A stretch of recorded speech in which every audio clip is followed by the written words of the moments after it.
आपने देखा कि सरगोदा की 12 साला बच्ची रिजवाना के साथ जिस तरह तशद्दुद किया गया, पूरे पाकिस्तान को हिला के रख दिया। अगर वो हाई कोर्ट या सुप्रीम कोर्ट के जज की भी बीवी होती तब भी मैं उस मासूम बच्ची का जरूर साथ देता और दूंगा कि उस बेचारी के सर के अंदर कीड़े पड़े हुए थे, जख्मों के अंदर, उनकी सफाई तक नहीं की गई, उसको मरम पट्टी तक नहीं की गई। इससे बड़ा और जुल्म क्या हो सकता है? इससे बड़ा मैं कहता हूँ जालमाना जो है तशद्दुद क्या हो सकता है? अगर वो बच्ची मुझसे रब्ता करती है या उसके घर वाले मुझसे रब्ता करते हैं तो इंशाल्लाह जो मुझ में हिम्मत ताकत हुई मैं उस बच्ची की मदद करूँ। इस वाक्य को भी एक अंजाम तक पहुंचाना बहुत जरूरी है ताकि इस तरह मासूम बच्चों को, गरीब घराने के बच्चों को अगर मुलाजिम घर में रखते हैं उनके साथ इस तरह का सलूक नहीं करना चाहिए।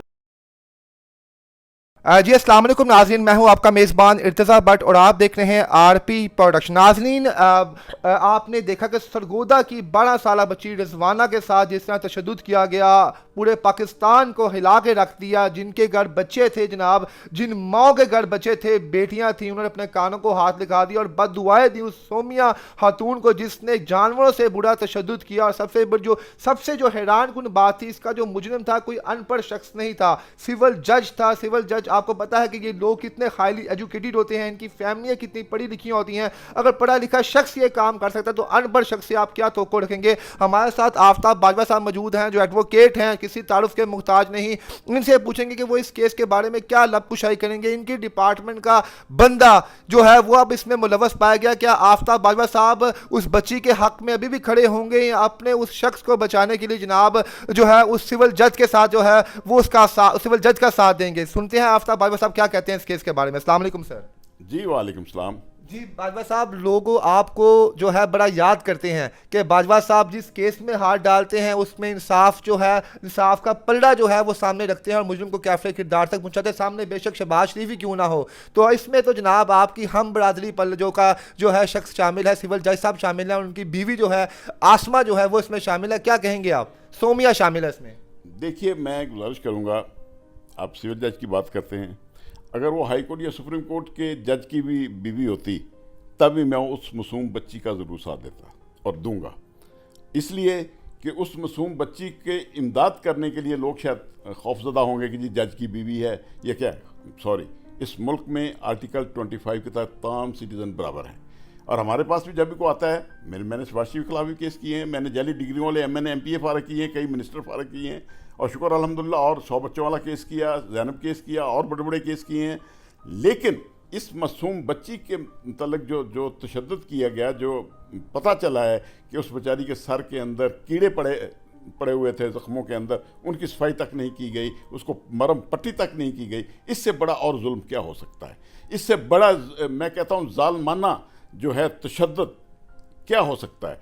इसके लिए अगर उस मासूम बच्ची का कोई भी वालदा को रिश्तेदार मुझसे रब्ता करता है तो मैं सरगोदा में आकर उसकी मदद करने के लिए सरगोदा भी जाऊंगा और उसकी मदद करूंगा, चाहे वो सिविल जज हो, चाहे हाई कोर्ट का जज हो या चाहे सुप्रीम कोर्ट की जज की बीवी हो, मैं ज़रूर उस बच्ची का साथ दूंगा। आपने बहुत बड़ा कदम उठाया। इससे पहले आपने, हमने देखा कि जनाब भागलपुर यूनिवर्सिटी केस पे भी आपने इनिशिएटिव लिया है। सर, उस जज की जानिब से बाकायदा धमकियाँ दी जा रही थी उस फैमिली को। आप जानते हैं ये लोग झुग्गियों में रहते हैं, इनका ज़राया जो है सोर्स ऑफ इनकम है ये होता है अपने बच्चियों को या बच्चों को लोगों के घरों में काम पे डालते हैं। बाकायदा तौर पर धमकी दी जा रही है, जनाब हम ऐसे कर देंगे वैसे कर देंगे। तो क्या समझते हैं आप जनाब, ऐसे लोगों को अगर ऐसा ही ट्रीट किया जाएगा हमारे पाकिस्तान में तो कहाँ पे जाएंगे? जो मिडिल क्लास लोग हैं, जो बेचारे निचले दर्जे के लोग हैं, उनको तो इंसाफ मिलेगा ही नहीं।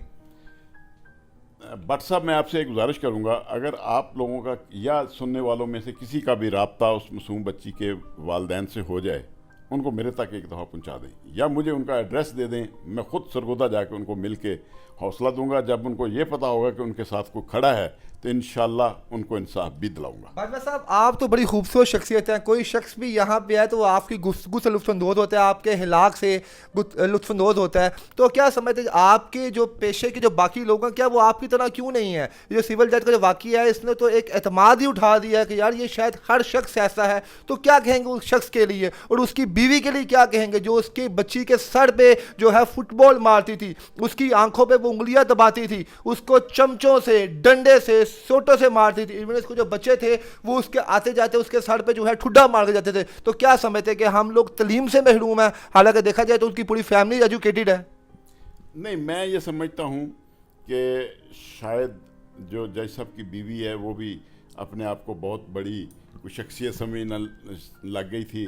घर के अंदर देखें, चाइल्ड लेबर पहले ही पाबंदी है। जी जी, मैं आपको साफ बता दूं, एक ये जुर्म उसने किया, ठीक है, चाइल्ड लेबर वाला। ठीक हो गया। दूसरा जो उसने तशद्दुद किया, वो भी उसमें जुल्म हो गया। अगर उसका मियाँ भी उसमें मुलवस पाया गया तो फिर उसको फिलहाल जो है अपने आप को फौरन हाई कोर्ट के चीफ जस्टिस साहब को चाहिए कि उसको सस्पेंड कर दें जब तक इस केस का फैसला नहीं हो लेकिन जाता, सर, ताकि वो असरअंदाज ना हो आपके सके। हाई कोर्ट के जज ने कबल अज गिरफ्तारी उनकी जमानत भी दे दी। अब हर शख्स आफ्ताब बाजवा थोड़ी है कि मुजरिम को कैफे किरदार तक पहुंचाए। उस सोमिया नामी औरत की पहले ही गिरफ्तारी होने से पहले ही जनाब उनके पास जो है उनके पास जमानत जो थी उनके पास मौजूद थी, उनको गिरफ्तार नहीं किया गया। नहीं बट साहब देखिए, जहाँ कानून किसी को राहत देता है तो वो उसका हक है। देखो, हमने बहुत बड़े बड़े केसों में बड़े बड़े कातलों की भी इंटरिम बेलिंग करवाई हैं। यहाँ से प्रोटेक्टिव बेल लेके वो जाएंगे सरगोदा, जहाँ मुकदमा दर्ज हुआ है, वहाँ सरगोदा की अदालत में जाके वहाँ सहन जज होगा या एडिशनल सहन जज जो भी सुनेगा केस, तो असल फैसला उसने करना है। अब ये उन्होंने लिया राहदारी बेल जिसे कहते हैं आप, ठीक हो गया, प्रोटेक्टिव बेल ली है कि हमने अपने आप को सरेंडर करना है। और मैं समझता हूँ अच्छी बात है, वो जाएं, कानून को फेस करें। अगर गुनाहगार होंगे तो उनकी जमानत खारिज होगी और केस को आगे चलाया जाएगा। मैं समझता हूँ कि इसमें उस मासूम गरीब लड़की की मदद ज़रूर करनी चाहिए। और मैं कोशिश करूँगा कि सरगोदा बार जो है, bar association, district bar association, उसको भी साथ लूँ और ख़ुद भी हूँगा। अगर कोई नहीं आएगा मैं तो हूँ, इंशाल्लाह उस बच्चे की मदद करूँगा।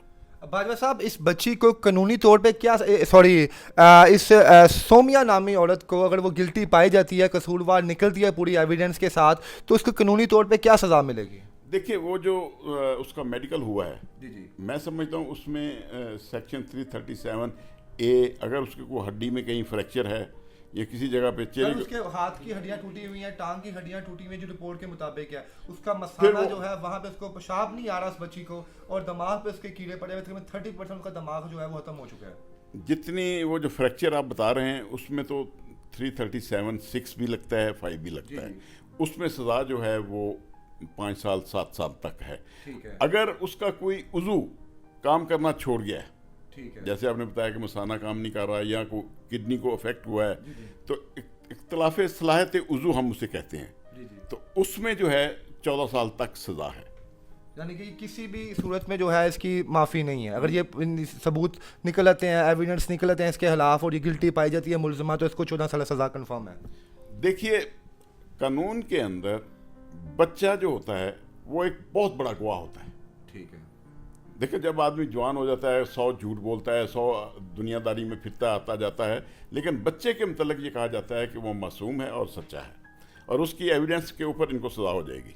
और जो जज साहब हैं उनको भी, सिविल जज साहब हैं उनको भी सज़ा होगी अगर वो भी कसूरवार पाए जाते। सुना है बच्ची ने कहा है जनाब, जब मैडम मुझे मारती थी, जो सोमिया साहब है, तो जज साहब सामने बैठ के जो है तमाशा देख रहे होते थे, वो मुझे बचाने के लिए आगे नहीं आते, बाकायदा बाद में डांस होते थे मेरे सामने।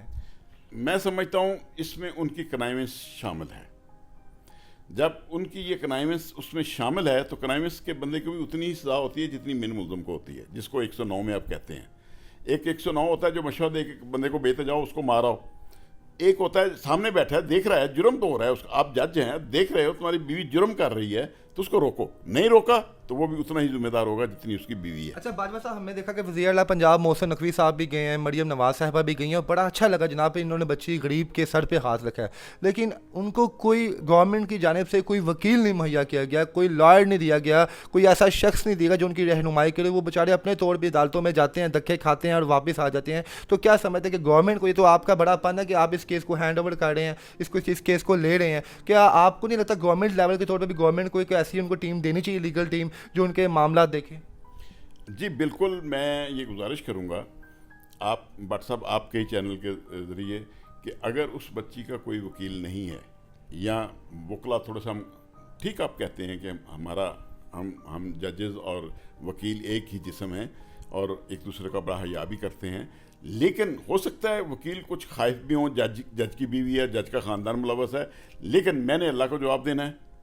अगर वो बच्ची मुझसे रब्ता करती है या उसके घर वाले मुझसे रब्ता करते हैं तो इंशाल्लाह जो मुझ में हिम्मत ताकत हुई मैं उस बच्ची की मदद करूँगा। तो आप बाजवा साहब अगर वो आपसे सीनियर निकल आए या सीनियर हैं होंगे ऑफ कोर्स, तो फिर भी आप ईमान अपने तराजू को जो है वो हाथ में रख के इंसाफ को ही साथ देंगे? आप कहीं ये तो नहीं होगा कि हम देखते हैं यहाँ पे अपने पेशों के लोगों में भी कि जनाब कोई बंदा सीनियर निकला है तो इंसान शर्म के मारे फिर जनाब उसके खिलाफ वो कार्रवाई नहीं करता जो कानूनी तौर पर होनी चाहिए, थोड़ी लचक ले जाता है। तो क्या आप भी ऐसे ही रखेंगे, देखें करेंगे, लचक थोड़ी लेंगे कि आप बाकायदा कानून को सही जो है उस कानून तराजू में रख के उसका फैसला करेंगे? मैं आपसे गुजारिश करूं, जुर्म बच्चा करे, नौजवान करे, अधेड़ उम्र करे, बूढ़ा करे, वो जुर्म ही है और वो मुजरम है जुर्म करने वाला। इसमें कि कोई बड़ा है, मेरे लिए शबाशी के खिलाफ भी मैं केस किया मैंने, मेरे लिए होगा वो अपनी जगह बड़ा होगा, मैंने कई मैंने डिस्क्वालीफाई किए हैं जाली डिग्री वाले, मैंने और बहुत बड़े बड़े केस किए हैं। अल्लाह अभी भी आप देख रहे हैं फैसलाबाद का जो अरबपति है उसके खिलाफ भी केस और मासूम यतीम बच्ची का केस मैं कर रहा हूँ। और शुक्र अल्हम्दुलिल्लाह अल्लाह ताला ने इतनी हिम्मत और ताकत दी है। और दुआ करें क्योंकि मैं अपनी माँ के पाँव पकड़ के घर से निकलता हूँ, रब मेरी मदद करता है। और जब आपने सारे बच्ची का वाकया देखा तो क्या लगा आपको, जब आपने देखा छोटी सी बेटी के साथ ये वाकया पेश है? ऐसा मुझे बहुत अफसोस हो रहा है, इंतहाई अफसोस हो रहा है। इस वाक़े को भी एक अंजाम तक पहुंचाना बहुत ज़रूरी है ताकि इस तरह मासूम बच्चों को, गरीब घराने के बच्चों को अगर मुलाजिम घर में रखते हैं तो उनके साथ इस तरह का सलूक नहीं करना चाहिए। बाजवा साहब आखिर में उनकी फैमिली के नाम क्या पैगाम देंगे आप? मैं यही कहूँगा, अगर वो उनके पास कोई वकील नहीं है तो मैं हाज़िर हूँ। सरगोदे में भी मेरे एसोसिएट्स हैं, मैं उनको भी साथ लेकर इंशाअल्लाह उस बच्ची की पूरी मदद करूँगा और मुल्ज़िमों को कैफ़रे किरदार तक पहुँचाऊँगा। जी नाज़रीन, आपने आफ्ताब बाजवा साहब को देखा, बहुत खूबसूरत शख्सियत है जनाब। किसी का दर्द देख के इनकी आंखों में आंसू आ जाते हैं। और मैं कहूँगा कि उस विक्टिम फैमिली को कि अगर आपके पास कोई वकील नहीं है तो प्लीज़ आप आफ्ताब बाजवा साहब की लीगल टीम से रब्ता करें। ये आपको हर मामले में आपकी रहनुमाई करेंगे और एंड तिकर जो है मुल्ज़िमों को मुंतकी अंजाम तक पहुँचा कर जो है ये जो सुख का सांस लेंगे। तो मेरी आप लोगों से गुजारिश है जो इस वीडियो को देख रहे हैं, अगर आप इस विक्टिम फैमिली से अगर आपकी मुलाकात होती है तो आप उनको आफ्ताब बाजवा साहब तक पहुँचाएँ। इसके साथ ही अपने मेज़बान को इजाज़त दीजिए। अल्लाह हाफ़िज़।